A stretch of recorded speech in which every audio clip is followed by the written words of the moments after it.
सुस्वागतम बच्चों। Online class में आप सभी बच्चों का हार्दिक स्वागत है। चलिए आज हम लोग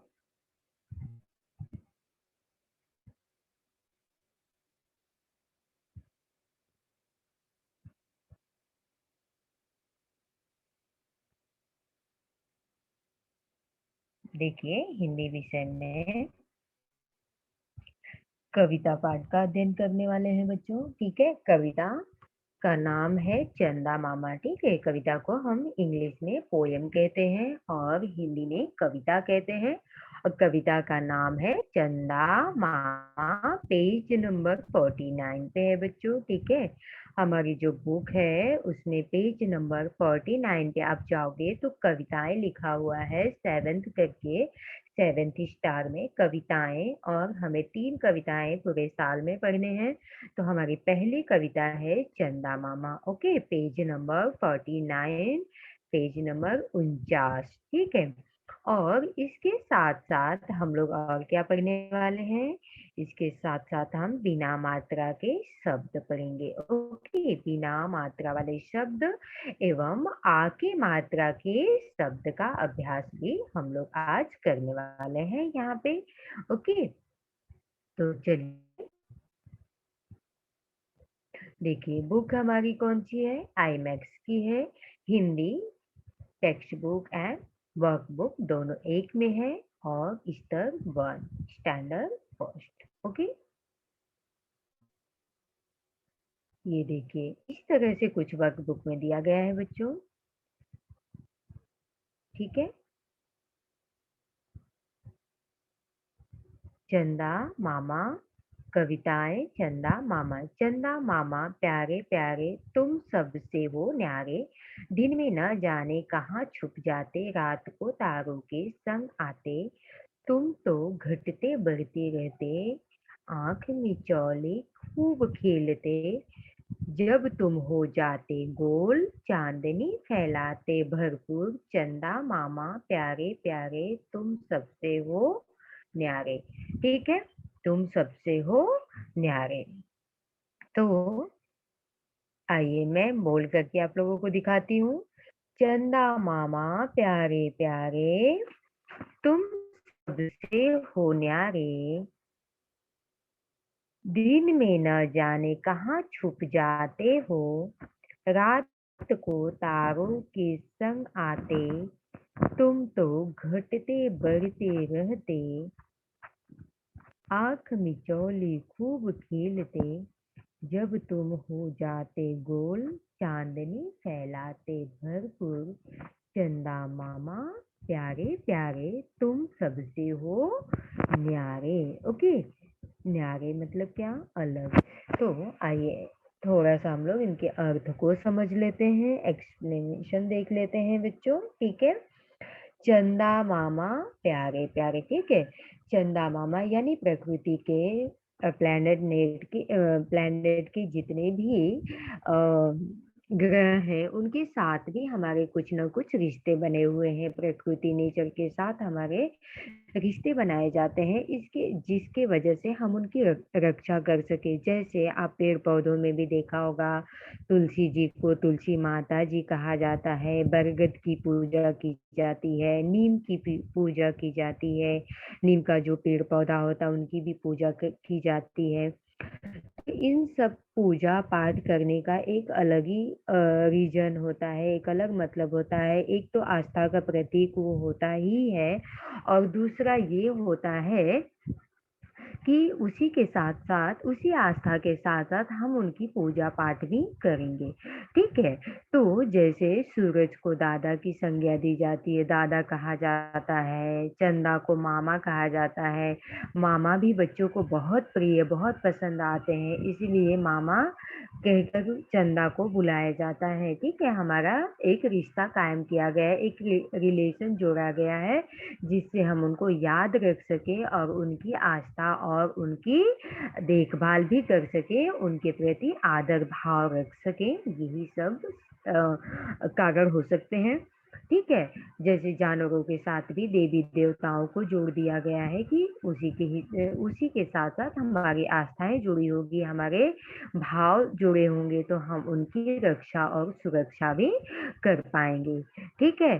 तो चंदा मामा को क्या कहा गया? चंदा को क्या कहा गया? मामा। जैसे आपने देखा होगा धरती प्लैनेट ग्रह है जो धरती माता को हम क्या कहते हैं? माँ की संज्ञा देते हैं, माँ कहते हैं, धरती को माता कहते हैं और चंदा को मामा कहते हैं। यानी जो आकाश में है वो मामा और जो धरती है वो हमारी माता जी हैं। ओके, तो हम इनकी भी रक्षा, सुरक्षा, स्वच्छता का ध्यान रखते हैं और चंदा मामा को भी बहुत प्यार करते हैं और वो हमें बड़े प्यारे लगते हैं।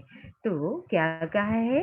चंदा मामा प्यारे प्यारे, तुम सबसे हो न्यारे, सबसे अलग हो, सबसे न्यारे हो। न्यारा मतलब क्या? अलग हो, आपके जैसा कोई नहीं है, आपके जैसा तो कोई इस दुनिया में नहीं है। और चंदा मामा ही क्यों बच्चों, इस दुनिया में किसी के जैसा भी कोई नहीं है। सब लोग अलग हैं, सबको भगवान ने, ईश्वर ने, अल्लाह गॉड ने अलग अलग बनाया है।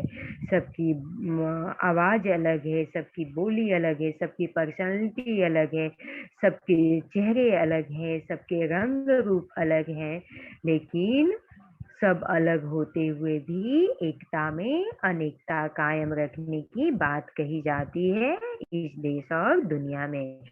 ओके, तो इस तरह से चंदा मामा के लिए क्या कहा गया कि तुम तो बड़े न्यारे हो, तुम बड़े अलग हो, बहुत ही प्यारे हो, दिन में न जाने कहाँ छुप जाते हो। और हे चंदा मामा, आप तो दिन में ना जाने कहाँ छुप जाते हो, हमें तो दिखाई नहीं देते हो। ये बच्चों के भाव है ना? तो कवि क्या कहना चाहते हैं कि बच्चों के माध्यम से कि चंदा मामा, आप तो हमें दिन में दिखाई ही नहीं देते हो, पता नहीं कहाँ छुप जाते हो, हम तो आपको देख नहीं पाते हैं। रात को तारों के संग आते और रात को जब भी आते हो तो ढेर सारे तारों के साथ में आते हो। तारों यानी क्या? स्टार्स, है ना? बच्चों को स्टार्स बहुत पसंद आते हैं। वो असली हो तो या नकली हो। नकली स्टार्स जैसे बच्चों ने कुछ अच्छे काम किए तो उनके हाथ पे, उनके बुक्स पे स्टार दिए जाते हैं तो बड़े प्रसन्न होते हैं, बहुत आनंदित होते हैं, खुश होते हैं। अगर सोचो असली स्टार मिल जाए तो कितना अच्छा लगेगा, बहुत ज्यादा, है ना? तो चंदा मामा किसके बीच में रहते हैं? तारों के बीच में रहते हैं, स्टार्स के बीच में रहते हैं। हमें कोई एक स्टार मिलता है तो हम कितने प्रसन्न होते हैं। चंदा मामा तो ढेर सारे स्टारों के मध्य में रहते हैं, बीच में रहते हैं, उनके साथ में रहते हैं। तो कितने प्यारे और कितने सुंदर, कितने अच्छे लगते हैं। तुम तो घटते बढ़ते रहते हो। और क्या कहा? तुम तो घटते बढ़ते रहते हो, कभी ज्यादा होते हो, कभी कम होते हो। और घटते बढ़ते रहने से संबंधित एक रामधारी सिंह दिनकर कवि हुए बच्चों, उन्होंने लिखा था चांद का कुर्ता। ठीक है, एक कविता का नाम है चांद का कुर्ता। जब आगे की क्लास में आप जाओगे तो आप पढ़ोगे चांद का कुर्ता। उसमें कहा गया कि चंदा मामा अपनी माता जी से कहते हैं कि हे माँ, हे मम्मी, मेरे लिए कुर्ता सिलवा दो। क्यों? क्योंकि मैं ठंडी में बहुत सिकुड़ जाता हूँ, मुझे ठंड लगती है, मुझे रात भर कांपना पड़ता है ठंडी में, तो मुझे एक कुर्ता, एक ड्रेस, एक वस्त्र दे दो ताकि मैं भी अपनी लाइफ को अच्छे से बिता सकूं और मुझे भी आनंदित होने का मौका मिले और मैं भी खुश रह सकूं कुर्ता पहनकर, है ना? जैसे बच्चों को अपने मनपसंद के ड्रेस, अपने मनपसंद के खिलौने मिलते हैं, वो प्रसन्न होते हैं, खुश होते हैं। उसी तरह से चंदा मामा भी अपनी माता जी से, ये कवि का भाव है कि वो कहते हैं कि मेरे लिए भी कुर्ता बनवा दो। तो उनकी माताजी कहती हैं कि बेटा मैं तेरे लिए कैसे किस नाप का कुर्ता बनवाऊं, तो कभी बड़ा हो जाता है, कभी छोटा हो जाता है, कभी घटता है, कभी बढ़ता है। तेरा तो मुझे कोई माप ही नहीं समझ में आता है, तो मैं किस माप का तुझे कुर्ता बनवाऊं, है ना? तो उसी तरह से हमारे इस कविता में भी कहा गया है कि तुम तो घटते बढ़ते रहते हो, आंख मिचौली खूब खिलते। तुम तो घटते बढ़ते रहते हो, आंख मिचौली यानी कि लुका छुपी का खेल खेलते हो। और आपका असली रंग रूप, आपका असली आकार तो समझ में ही नहीं आता है कि आप किस शेप के हो, किस आकार के हो, हमें पता ही नहीं चल पाता है। जब तुम हो जाते गोल, और जब तुम गोल हो जाते हो तब क्या होता है? चांदनी फैलाते भरपूर। और जब तुम गोल हो जाते हो तो चांदनी भरपूर फैलाते हो, उजाला चारों तरफ बहुत ज्यादा होता है। और उस वक्त हम भी बहुत आनंदित होते हैं, बहुत प्रसन्न होते हैं, बहुत खुश होते हैं। चंदा मामा प्यारे प्यारे, तुम सबसे हो न्यारे। चंदा मामा आप बहुत प्यारे हो, बहुत सुंदर हो, और सुंदरता के साथ साथ सबसे अलग हो, सबसे हटके हो, सबसे न्यारे हो। ठीक है बच्चों, तो उम्मीद करती हूँ कि ये कविता आप लोगों को थोड़ी समझ में आई होगी।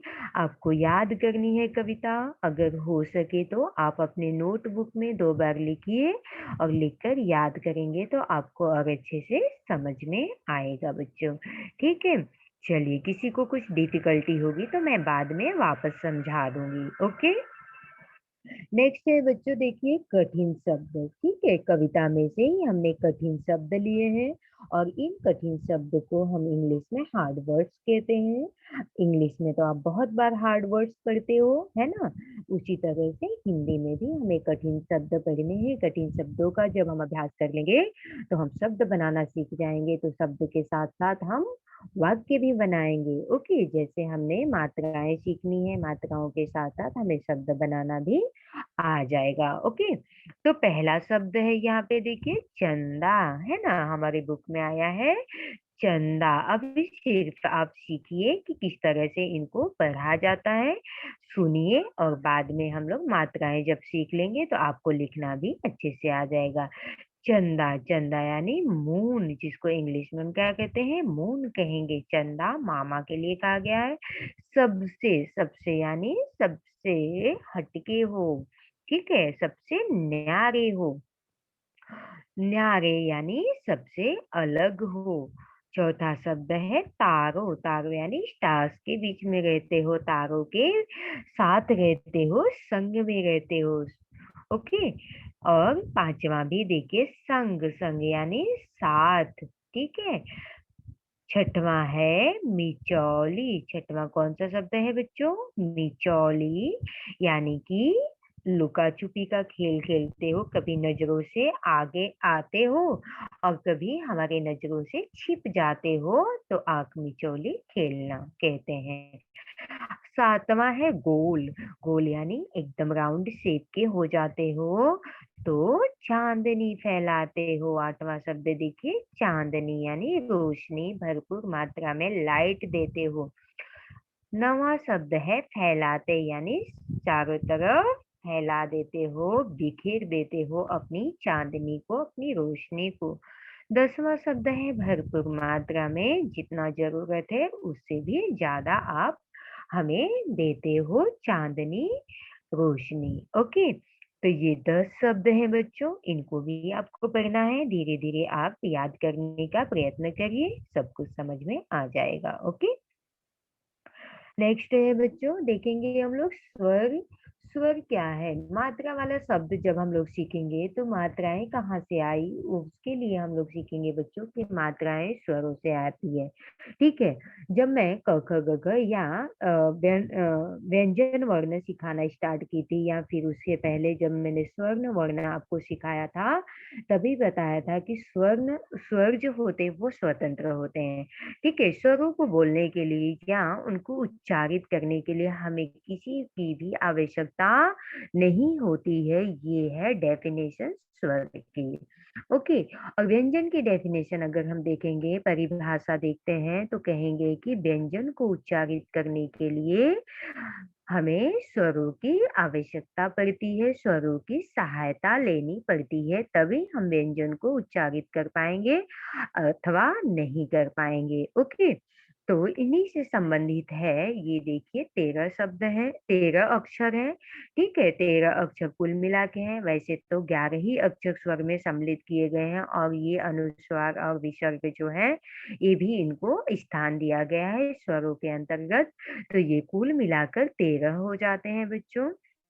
ओके, और इन 13 स्वरों से ही हमें मात्राएँ निकलती हैं। ओके, आइए देखते हैं। मात्रा वाले शब्द पढ़ने के लिए हम देखेंगे कि हिंदी वर्णमाला में कितने भेद होते हैं? 2 भेद होते हैं। ये हमने पहले ही पढ़ लिया है। ये एक तरह से हमारा रिवीजन हो रहा है, परंतु मात्रा वाले शब्द हम पहली बार सीख रहे हैं। ओके, तो स्वर और व्यंजन 2 भेद होते हैं, 2 भाग होते हैं, ऐसा भी हम लोग कह सकते हैं, 2 भेद या 2 भाग। ओके, स्वर को वोवेल्स कहते हैं इंग्लिश में और व्यंजन को कॉन्सोनेंट कहते हैं इंग्लिश में। ओके, हिंदी अल्फाबेट में 2 भेद होते हैं, ठीक है? 2 पार्ट्स होते हैं या 2 टाइप्स ऑफ हिंदी अल्फाबेट्स, ऐसा भी आप कह सकते हो। तो देखिए, ये 13 स्वर हैं, इन्हीं से हमें मात्राएँ सीखनी है, जैसा कि मैंने अभी-अभी कहा। ओके, आइए, मात्रा वाले शब्द। तो स्वर को बोलने के लिए हमें क्या करना पड़ता है? किसी की भी आवश्यकता नहीं लेनी पड़ती है, वो जैसे के तैसे शब्दों में उपयोग में लाया जाता है। परंतु व्यंजन को बोलने के लिए हमें स्वरों की आवश्यकता पड़ती है। बिना स्वर के हम व्यंजन का उच्चारण नहीं कर पाते हैं, उनका प्रोनाउंसिएशन करना असंभव है, ठीक है? तो देखिए कैसे करते हैं? अ स्वर। अ स्वर जो है, अ स्वर व्यंजन के सभी वर्ण अक्षर के साथ पहले से ही जुड़ा हुआ होता है। अ स्वर व्यंजन के सभी वर्ण अक्षर के साथ पहले से ही जुड़ा हुआ होता है। जैसे क धन अ बराबर क, च धन अ बराबर च। ओके, क धन अ बराबर क, च धन अ बराबर च। ओके, तो क, च अगर मैं आपको लिख के बताऊं तो देखिए कैसे। क, क, अ, इस तरह से बोलते हैं हम लोग क। ऐसा नहीं बोलते क। कैसे बोलते हैं बच्चों? क। यानी कि तो हमें दिखता नहीं है, दिखाई तो नहीं देता है, परंतु इनके साथ जुड़ा हुआ होता है। तो इसीलिए कहा गया है कि स्वर व्यंजन के सभी वर्ण, सभी अक्षर के साथ में वो पहले से ही जुड़ा हुआ है, उसे अलग से जोड़ने की आवश्यकता नहीं है। इसीलिए 13 स्वरों में से हमारी कितनी खड़ी बनती है? 12 खड़ी बनती है, 12 खड़ी बनती है। ओके, तो हम लोग क्या करते हैं?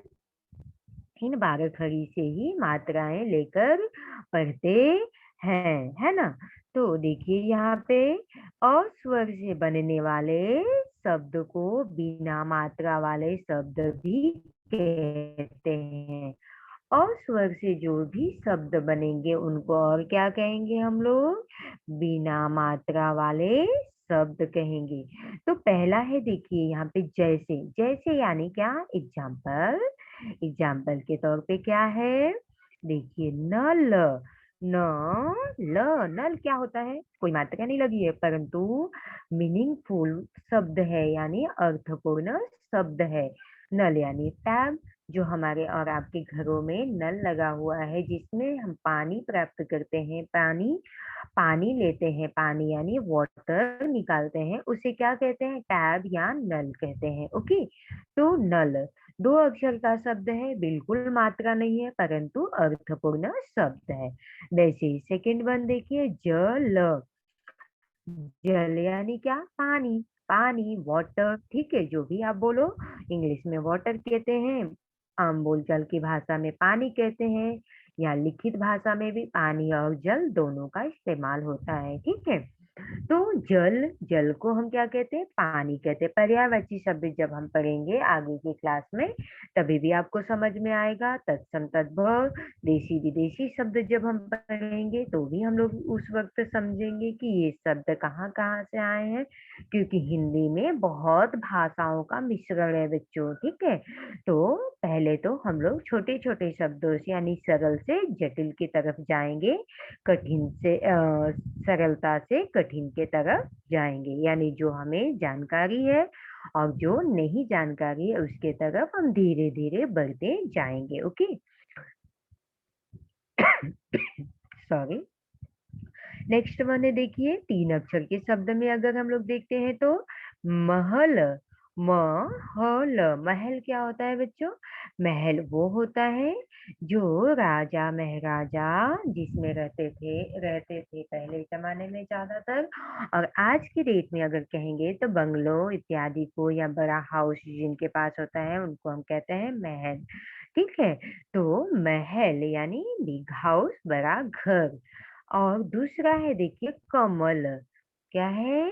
कमल। सेकंड वन, कमल। तो कमल भी तीन अक्षर का शब्द है, इसमें भी कोई मात्रा नहीं लगी है। और कमल जो हमारा नेशनल फ्लावर है, ठीक है, राष्ट्रीय फल, फूल को क्या कहा गया है? कमल कहा गया है, इंग्लिश में जिसको हम लोटस कहते हैं, है ना। क से हमने क्या पढ़ा था? कमल भी पढ़ा था, जो कीचड़ में खिलता है परंतु कीचड़ से बहुत ऊपर होता है, उसे कीचड़ टच भी नहीं कर पाता है, छू भी नहीं पाता है। Okay, Kamal. एंड चार अक्षर के शब्द में अगर हम लोग देखेंगे तो देखिए कटहल, बहुत सारे ऐसे शब्द बनते हैं परंतु हमने दो दो शब्द को यहाँ पे लिया है बच्चों, ठीक है। कटहल, कटहल में चार अक्षर का शब्द है, इसमें भी कोई मात्रा नहीं लगी है परंतु ये भी मीनिंगफुल वर्ड है। ओके, तो ये कटहल क्या होता है? जैक फ्रूट जिसको कहते हो, है ना, जैक फ्रूट ये कच्चा होता है तो हम क्या करते हैं? इसकी सब्जी बनाकर खाते हैं, भाजी बनाई जाती है, और जब यह पक जाता है तो इसे फ्रूट के रूप में, फल के रूप में भी उपयोग में लिया जाता है, खाया जाता है। ओके, एंड नेक्स्ट वन है देखिए यहाँ पे कसरत। नेक्स्ट वन क्या है बच्चों? कसरत।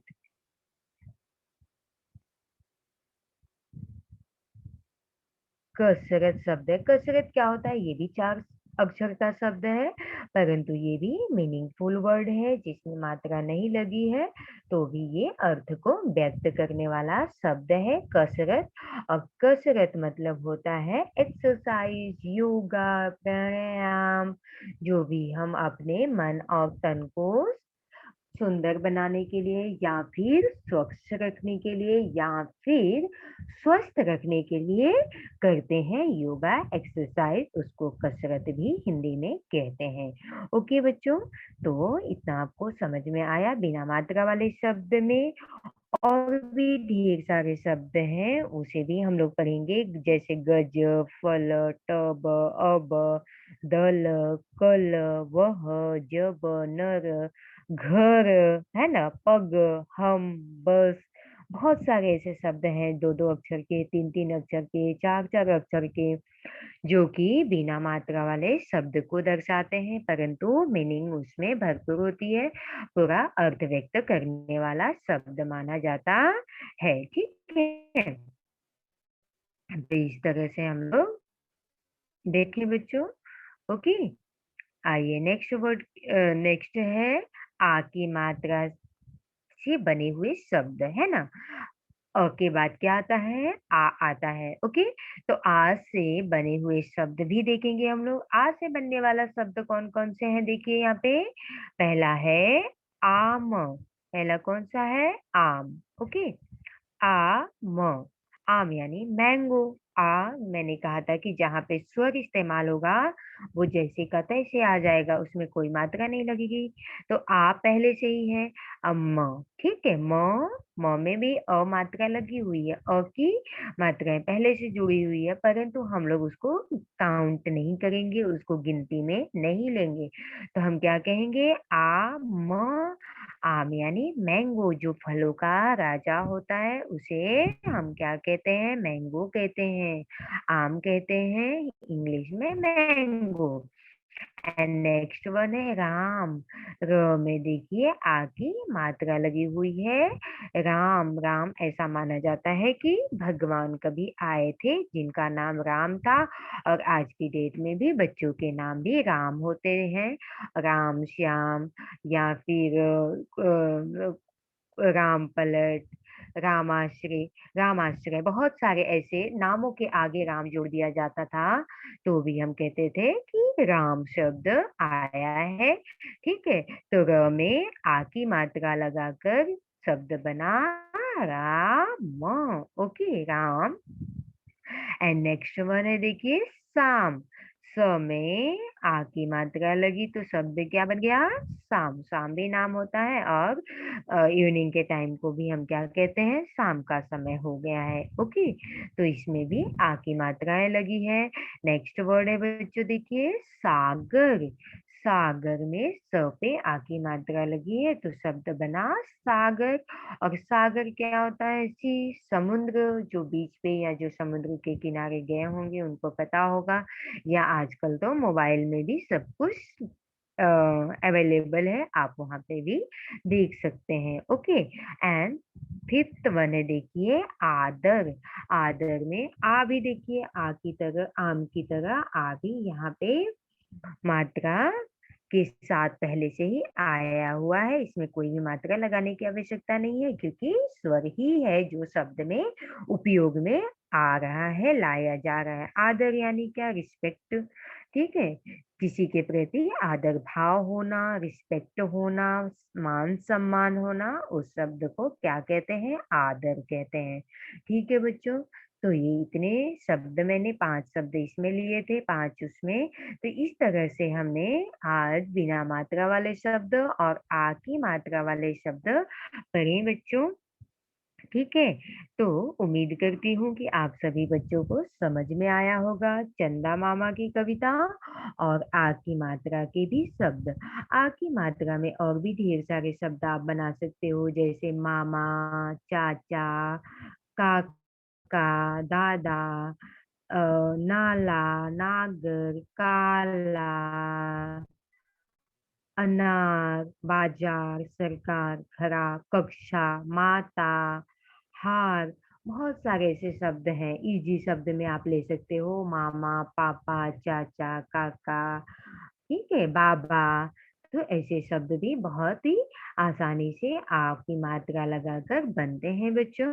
ठीक है, तो इनको आप अपने नोटबुक में लिखने का प्रयत्न करिए, और लिखकर जब याद करेंगे, बार बार अभ्यास करेंगे, तो आपको आसानी से लर्न हो जाएगा, याद हो जाएंगे।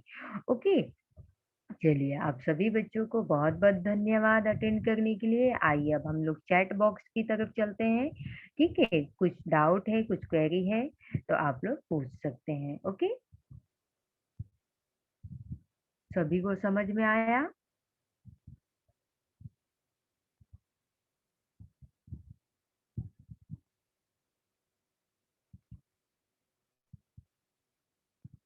Okay, any doubt?